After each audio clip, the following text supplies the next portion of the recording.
तो जैसा पिछले एपिसोड में हमने देखा था, लियू जैंग से फाइट करने के लिए सामने अब लुओ ली आती है और इससे कहती है कि मेरे तलवार का एक वार ही तुम्हारे लिए काफ़ी है। अब आगे अब लुओ ली जैसे अपने स्वॉर्ड की को रिलीज़ करती है, चाहे वो नॉर्दर्न एकेडमी हो या कॉल्डन एकेडमी वाले, सभी इस समय शांत हो जाते हैं। इनके सभी के चेहरे पर एक सीरियस एक्सप्रेशन था। ये लड़की टेम्परामेंट में या सुंदरता में शायद इसे कोई हरा पाए, पर बड़ी बात ये थी कि इसके पावर के हिसाब से ये 10वें नंबर पर क्या कर रही है।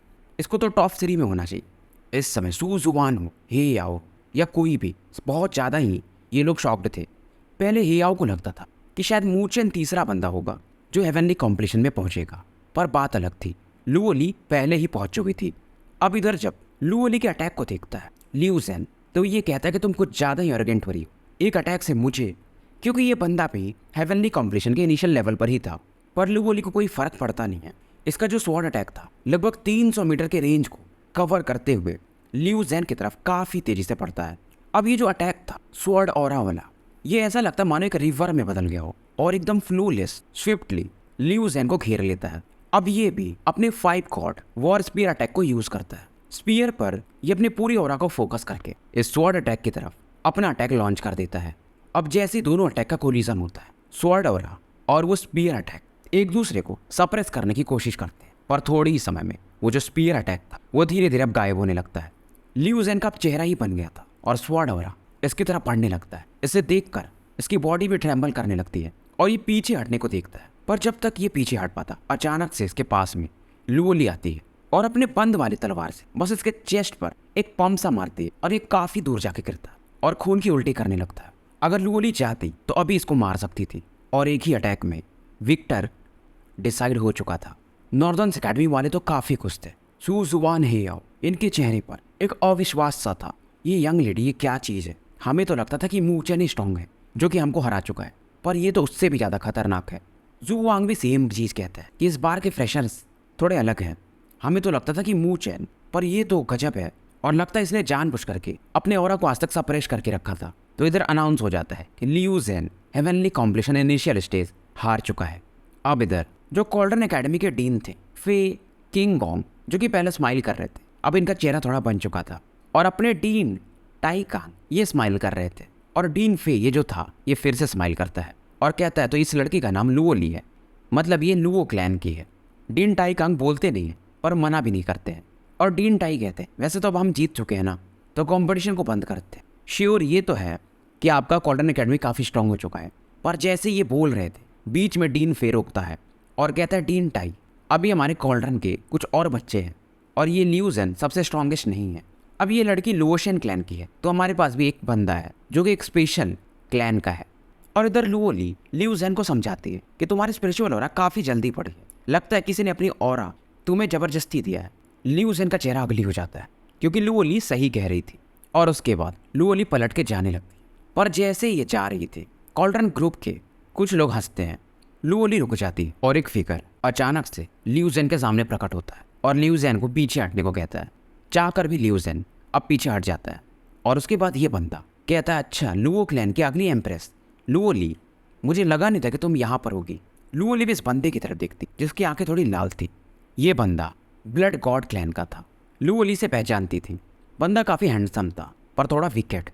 और ये लुओ ली से कहता है अच्छा तो तुम यहाँ पर भाग के आई हो, और उसके बाद ये इंट्रोड्यूस करता है खुद को कि मेरा नाम र्यूशी है, मैं ब्लड गॉड रॉयल क्लैन का मेंबर हूँ। अब जो 4 गॉड क्लैन्स थे वेस्टर्न हेवंस वर्ल्ड में, उनमें से 2 तो हमको पता चल चुके हैं, एक अपना लुओ और दूसरा ये ब्लड गॉड क्लैन।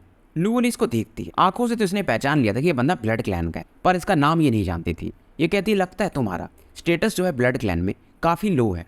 ये सुन करके ये बंदा कहता है कोई नहीं, मेरा स्टेटस लो है तो क्या, अगर मैं तुम्हें कैप्चर कर लिया तो मेरा स्टेटस बढ़ जाएगा। लुओ ने कहती है खुद से तुम्हारे पास इतनी काबिलियत है।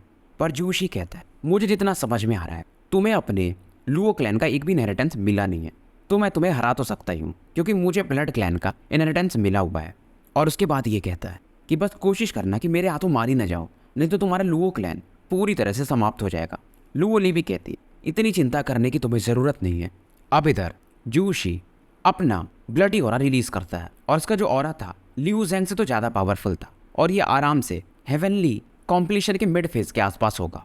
अब इधर फिर से सूजवान और बाकियों का चेहरा बन जाता है कि ये ब्लड ग्लॉट क्लैन ये लोग कब से गोल्डन एकेडमी को ज्वाइन करने लगे। अब मोयू का भी चेहरा थोड़ा सा सीरियस हो जाता है कि इस बार गोल्डन एकेडमी वाले लग रहा है पूरी तरह से तैयार होकर आए हैं। और जूशी कहता है लुओली मैं भी देखना चाहूँगा कि अगली एम्प्रेस लुओ गॉड ग्लैन की कितनी स्ट्रांग है। लुओली फिर से अपने स्वॉर्ड ऑरा को कंडेंस करने लगती है और फिर से ये एक सिंगल अटैक यूज़ कर रही थी। ये देख करके जूशी हंसता है और कहता है कि देखते हैं तुम्हारा सिंगल अटैक ज़्यादा स्ट्रांग है या मेरा। और जूशी अपने ब्लडी ऑरा से पूरे स्पेस को मानो कवर कर लेता है और लुओली की तरफ काफ़ी तेज़ी से बढ़ता है। और इस बार लुओली जो अटैक यूज़ कर रही थी पहले से ज़्यादा इसमें किलिंग इंटेंट भरा हुआ था और ऑरा भी थोड़ा ब्लडी था।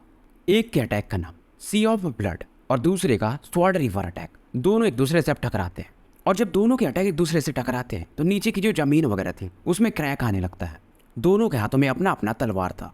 जो जुओशी था वो अपने स्वॉर्ड से तो अटैक कर ही रहा था जिस पर सी ऑफ ब्लड की औरत थी और बाकी इसके आसपास भी इसकी औरत थी और इसे ये मैनिपुलेट करने लगता है और इस ब्लड से ये 2 सोल्जर्स बना लेता है, ब्लडी सोल्जर्स। और इस दौरान ये कुछ इल्यूजन से लुओली को दिखाता है कि देखो तुम्हारा लुओ गॉड क्लैन कैसा डिस्ट्रॉय हो रहा है। लुओली थोड़ा सा बीच में खो जाती है तो इसका जो स्वॉर्ड अटैक था थोड़ा वीक हो जाता है। जब तक ये समझती है कि ये ब्लड गॉड क्लैन का एक टेक्निक है तब तक शायद थोड़ा लेट हो चुका था। और जूशी हंस के कहता है तुम सच में अभी थोड़ी वीक हो।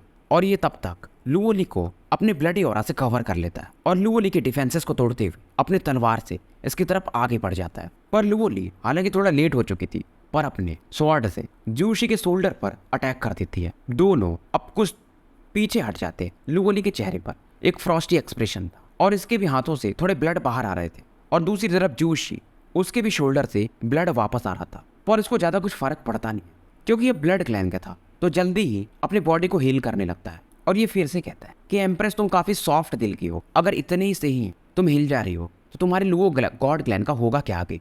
लुओली को गुस्सा तो आ रहा था कि अगर ये इतना बेकार टेक्निक यूज़ नहीं करता इल्यूजन वाला तो इसे मैं कब का हरा दी होती। लुओली आके बढ़ने वाली थी तभी जूशी कहता है कि इस कंपटीशन का विनर डिसाइड हो चुका है, अगर कोई और बचा है तो सामने आ जाओ।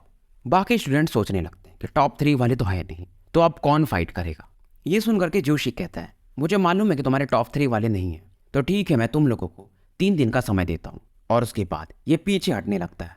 पर जब ये पीछे हट रहा था तभी इधर डीन टाई कांग इनके चेहरे पर एक स्माइल आता है और फे किंगोंग यानी गोल्डन एकेडमी का हेडमास्टर वो भी कुछ सेंस करता है और इसकी भी जो बरौनियाँ होती हैं वो एकदम सीधी खड़ी हो जाती है। आसपास का स्पेस इसमें थोड़ा सा डिस्टॉर्ट होता है और एक थंडर पावर के समान बंदा यहाँ पर प्रकट होता है। जूशी जो कि पीछे हट रहा था अब ये भी रुक जाता है। अब जो भी लोग मूव चेन के फ्लक्चुएशंस को पहचानते थे वो तो जान जाते हैं कि अपना मूव चेन आ चुका है। नॉर्दर्न एकेडमी के सभी बच्चे अब थोड़े खुश थे। मूव चेन हालांकि अभी भी जुआनटोंग और कांगशिंग से थोड़ा वीक था पर इसका रेपुटेशन पहले से कहीं ज़्यादा था। सुजुआन तो खुश होती है पर वो ही है, वो उसके चेहरे पर एक अलग ही एक्सप्रेशन था पर ये कुछ कहता नहीं। बात यहाँ पर नॉर्दर्न एकेडमी की थी। जूशी देखता है और एक कोल्ड लाफ देता है कि ये बंदा ये हेवनली रैंकिंग में 3rd रैंक पर है पर इसका पावर लेवल तो। इधर मूव चेन इसकी तरफ देखता भी नहीं है और इसकी नज़र लुओली पर पड़ती है जो कि स्क्वायर के किनारे पर गिरी हुई थी और उसके हाथों से ब्लड निकल रहा था। अब ये गुस्से में पूछता है क्या हुआ यहाँ पर। लुओली इसको समझाती कि बस छोटा सा इंजरी है। मूव चेन पूछता है किसने किया। तभी पीछे से आवाज आती है जूशी की कि मैंने किया है। मूव चेन पूछता तुम हो कौन। अब इधर सुजुआन भी आती है और मूव चेन को पूरी स्टोरी बता देती है कि ये लोग गोल्डन एकेडमी के हैं और अभी तक क्या क्या हुआ है।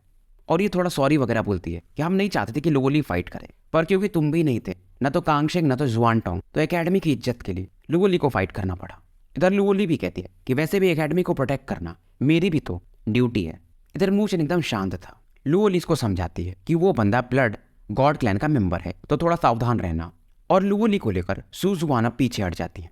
नॉर्दर्न एकेडमी के बच्चे चिल्ला रहे थे ब्रदर मूव इसको माफ मत करिएगा। लोग यहाँ पर हैरान थे खास करके गोल्डन एकेडमी के किस बच्चे की वजह से ये नॉर्दर्न एकेडमी वाले इतनी ज़्यादा कॉन्फिडेंस के साथ।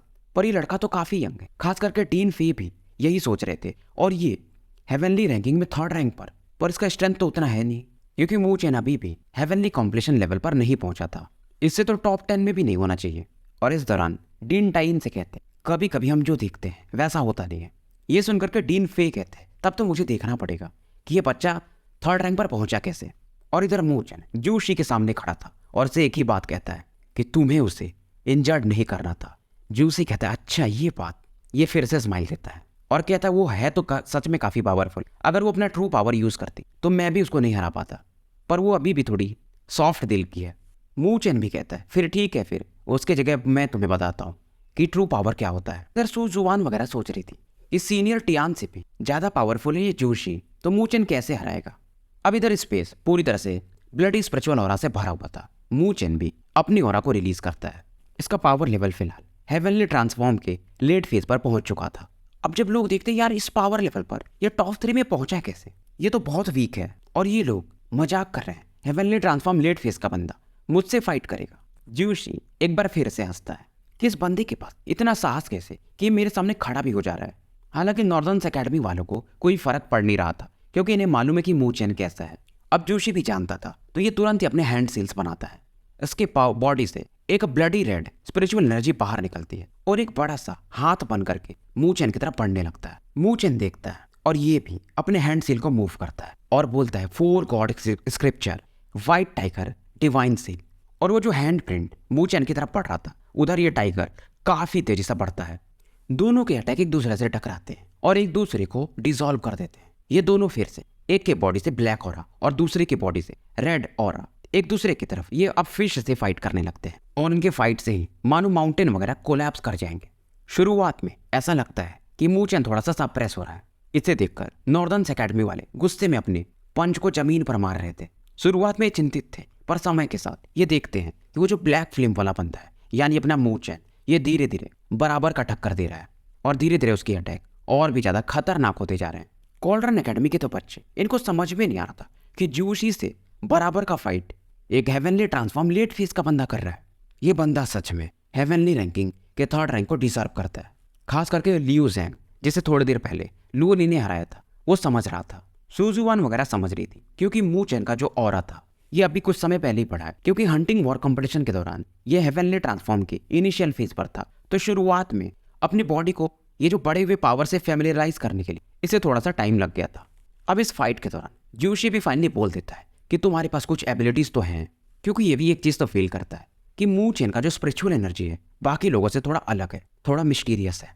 और दूसरी बात, मू चेन की जो बॉडी है ये भी काफी ज्यादा स्ट्रांग है, पर फिर भी ये कहता है कुछ भी कर लो हारोगे तो तुम। और ये अपना टेक्निक यूज करता है, ब्लड रिवर पियर्सिंग हेवेंस। इसके पाम में से इस दौरान एक ब्लडी लाइट निकलती और एक रिवर ऑफ ब्लड में बदल जाती है और धीरे धीरे ये एक ब्लडी ड्रैगन का शेप ले लेती है और मू चेन की तरफ बढ़ने लगती है। कॉल्डन एकेडमी वाले तो समझ रहे थे कि ये जूशी का अब ये ट्रू स्ट्रेंथ अपना यूज कर रहा है। मू चेन अब इस दौरान थोड़ा पीछे हटता है और ये भी इस बार हैंड सील्स बनाता है, पर पहले से थोड़ा अलग। इसके भी बॉडी से स्पिरिचुअल एनर्जी और ब्लैक फ्लेम नदियों की तरह बाहर फ्लो करने लगते हैं और ये ब्लैक फ्लेम्स अब एक पक्षी का शेप लेने लगते हैं, एक काफी बड़ी चिड़िया जो कि रेड कलर की थी और इसके बॉडी पर अभी ब्लैक फ्लेम्स थे।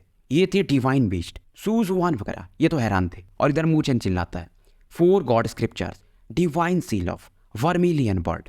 यानी मू चेन ने इसका तीसरा टेक्निक भी अब मास्टर कर लिया है और इस वर्मिलियन बर्ड को ये ब्लडी ड्रैगन की तरफ बढ़ा देता है।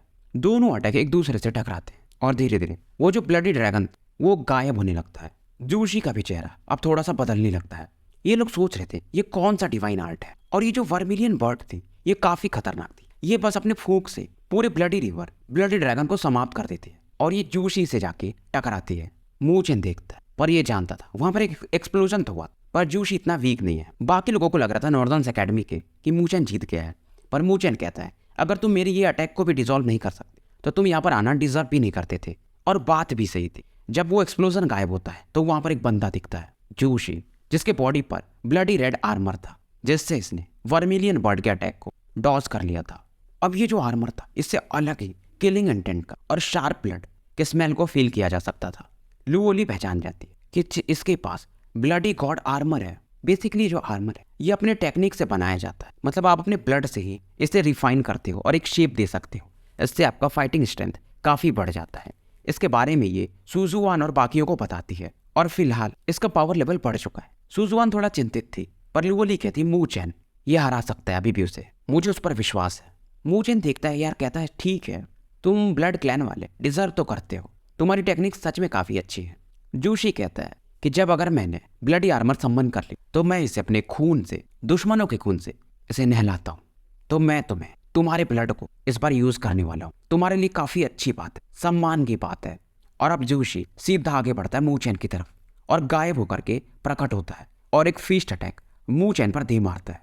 पर जूशी का अटैक जब तक मूचेन को हिट करता, ये अपने ड्रैगन स्टेप से यहाँ से गायब हो चुका था और जूशी का अटैक कहीं और जाके लगा, मतलब वहां पर मूचेन था ही नहीं। जूशी देखता है और कहता है, लगता है तुम सोच रहे हो कि तुम भाग जाओगे, और ये भी अपने स्पीड को इंक्रीज कर लेता है। फिलहाल मूचेन लगातार इसके अटैक्स को डॉज कर रहा था बस। अब दोनों अपनी स्पीड को मैक्सिमम तक पुश करके एक दूसरे का पीछा कर रहे थे, पर ऐसा लग रहा था कि मूचेन को ये बंदा अब सप्रेस करते रहा है और मूचेन ऐसे कब तक भागता रहेगा। लुओली देख रही थी, पर ये ज्यादा चिंतित नहीं थी। इसको लग रहा था मूचेन कोई तो मूव अपना प्लान कर रहा है, हालांकि इसे भी नहीं पता था कि मूचेन क्या कर रहा है। इधर जूशी मूचेन के भागने के सभी रास्तों को बंद कर चुका था और एक फिस्ट अटैक फिर से तैयार करता है। और जूसी ताकि इस बार इसका अटैक मूचेन को हिट करे, अपने पीछे में 2 ब्लडी विंग्स बनाता है और अपनी स्पीड और ज्यादा बढ़ा लेता है और पलक झपकते ही मूचेन के सामने प्रकट होता है और ये मूचेन से कहता है, चलो माना कि तुम्हारा ये जो मिस्टीरियस टेक्निक है मूवमेंट वाला काफी ज्यादा फास्ट है, पर फिर भी मैं तुम्हें देख सकता हूँ। और ये एक विकेट स्माइल देता है मूचेन को। मूचेन एक कोल्ड स्माइल देता है और इसके चेहरे पर बिल्कुल भी शिकन तक नहीं थी। और इस दौरान ये एक ब्लडी सील भी बनाता और अपने blood god armour god spiritual seal of destruction technique मूचेन पर यूज कर देता है। और इसने ये जो अटैक था सीधा मूचेन के हेड पर एम किया था। अगर ये मूचेन के हेड पर लग जाए तो मूचेन यहाँ पर मारा जा सकता है। जब ये लोग देखते हैं बाकी लोग तो कहते हैं, यार ये जूशी ये काफी विशियस बंदा है। पर मूचेन ये भी तैयार था, इसके बॉडी से थंडर पावर अपने आप बाहर निकलने लगता है, ब्लैक लाइटनिंग वो भी। मूचेन की काली आंखें और भी ज्यादा गहरी लग रही थी, इसके बॉडी का साइज मानो भी बढ़ गया हो, कपड़े इसके फटने लगते हैं। और मूचेन कहता है कि ये जो तुम्हारा ब्लड गॉड आर्मर है इसे मैं देख चुका हूँ और इसकी टेक्निक मुझे समझ में आ चुकी है, तो अब ये बैटल मैं यहीं पर खत्म करता हूँ। मूचेन अपनी उंगलियों को मुट्ठी में बनाता है और ये जो ब्लैक लाइटनिंग पावर था इसके हाथों पर आकर के कंडेंस होने लगता है और मूचेन के हाथों पर मानो एक ब्लैक कलर्ड लाइटनिंग सन बन गया हो और इस अटैक को ये जूशी की तरफ बढ़ा देता है। जूशी के फिस्ट से जाकर इसका अटैक टकराता है और जैसे ये दोनों अटैक टकराते हैं यहाँ पर एक अलग ही लेवल का एक्सप्लोजन होने लगता है। अब अटैक इतना खतरनाक था कि चारों तरफ वो लाइट सा हो जाता है, तो कोई देख नहीं पा रहा था इस बैटल में हुआ क्या। और इधर जूशी ये हैरान था कि इसके फिस्ट को मूचेन ने आराम से ब्लॉक कर दिया, वो भी अपने बॉडी से, पर ये फिर भी चिल्लाता है, मरो मेरे लिए।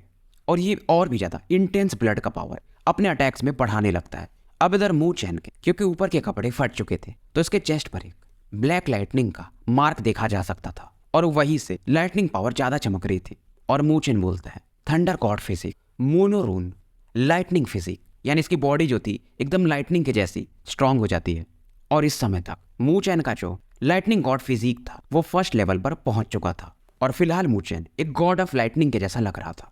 जूशी अब फील करता है कि मूचेन का पावर ये सच में काफी ज्यादा है और इसका जो पावर था अब धीरे धीरे सप्रेस होने लगता है। अब जब तक ये कुछ कर पाता मूचेन का अटैक और भी ज्यादा फियर्स होते जाता है और मूचेन इसके भागने के पूरे रास्ते बंद कर चुका था। और थोड़ी समय में यहाँ पर अगर किसी को दिखता है तो वो बस ब्लैक लाइटनिंग, चारों तरफ बस ब्लैक लाइटनिंग था, ब्लडी लाइट पावर अब सप्रेस हो चुका था।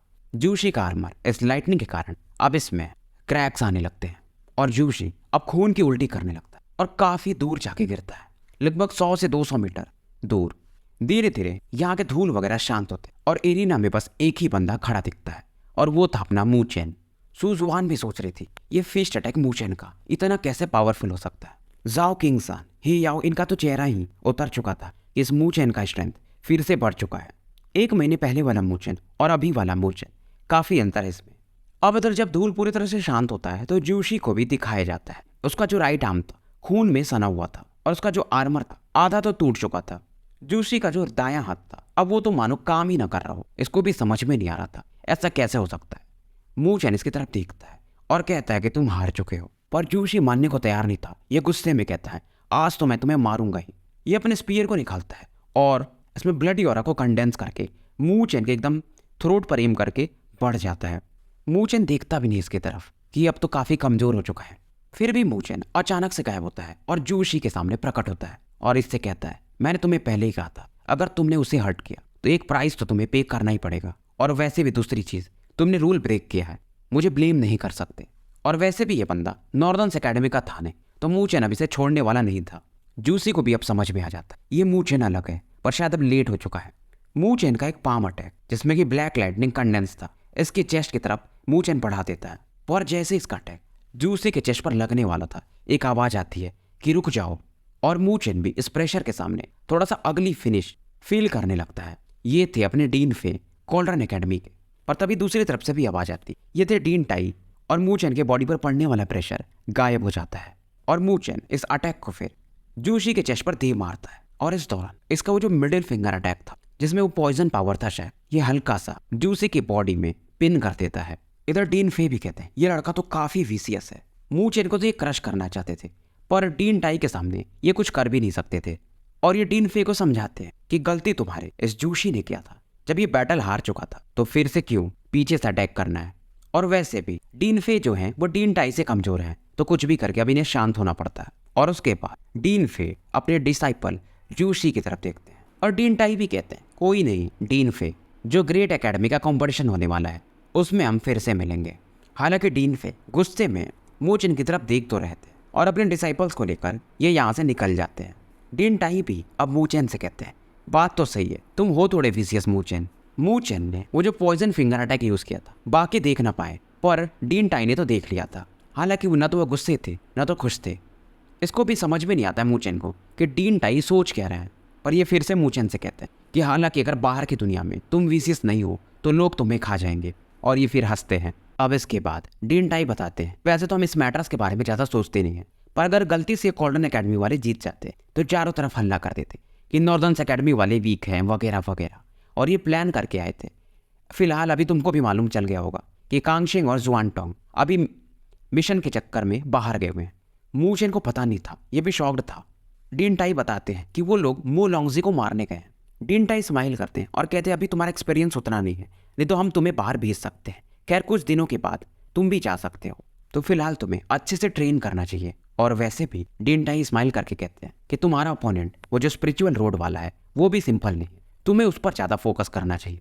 मू चेन समझ जाता है कि ये जी जुआन की बात कर रहे हैं। और उसके बाद डीन टाई बताते हैं कि जो सेंट स्पिरिचुअल एकेडमी वहाँ पर जी जुआन है और वहाँ के जो हेडमास्टर हैं वो उसको सिखाते हैं।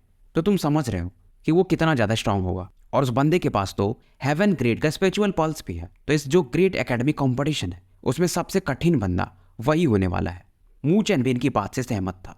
जी जुआन को वो जानता था पहले से, हालांकि मू चेन उसे पहले भी हरा चुका था। और इस जी जुआन के कारण ही मू चेन को स्पिरिचुअल रोड से बाहर निकाला गया था, क्योंकि ये बंदा पावरफुल नहीं था बल्कि मैनिपुलेट करने में, योजना बनाने में काफ़ी चतुर था। और मू चेन एक चीज़ तो डिसाइड कर चुका था कि अगली बार जी जुआन मिलेगा तो वो लाइफ और डेथ बैटल होगा। डीन की बात पर यह हाँ में सर हिला देता है थोड़े समय के सोचने के बाद। और डीन टाई भी कहते हैं मुझे मालूम है नॉर्दर्न सी ने तुम्हारी अभी काफ़ी मदद की है, और जितना मुझे पता है तुम एक स्पिरिचुअल एरे मास्टर भी हो, है ना। मू चेन हाँ में सर हिलाता है और तुम्हें अब थोड़ी गाइडेंस की ज़रूरत भी है। और नॉर्दर्न सी ड्रैगन को स्पिरिचुअल एरे के बारे में कुछ पता नहीं है, तो वो तुम्हारी हेल्प नहीं कर पाएंगे। और डीन टाई इसे एक सील देते हैं और कहते हैं इस सील को लेकर एल्डर लिंगजी के पास जाना कल। वो एक ऐसी पर्सन है जो स्पिरिचुअल एरे में काफ़ी पावरफुल है, शायद वो तुम्हारी मदद कर सके। मू चेन अब काफ़ी ज़्यादा खुश हो जाता है और इन्हें थैंक्स बोल के यहाँ से निकल जाता है। डीन टाई बोलते हैं जाते जाते इससे मुझे उससे कोई मतलब नहीं है, थैंक्स नहीं चाहिए मुझे, बस तुम इस ग्रेट एकेडमी कॉम्पिटिशन में नॉर्दर्न एकेडमी वालों स्पिरिचुअल एकेडमी वालों को सप्रेस कर देना। इनका सीधा सीधा इशारा था जी जुआन को हरा देना। मू चेन भी बोलते हैं कि डीन आप टेंशन मत लो, ग्रेट एकेडमी कॉम्पिटिशन में मैं इस जी जुआन को देख लूँगा। तो भाइयों स्टोरी यहीं पर समाप्त करते हैं और मिलते हैं फिर एक नए वीडियो के साथ। चैनल को ज़्यादा से ज़्यादा लाइक और सब्सक्राइब करें। और थोड़ा समय की व्यस्तता चल रही है, जिन्हें पता है उन्हें तो पता ही है।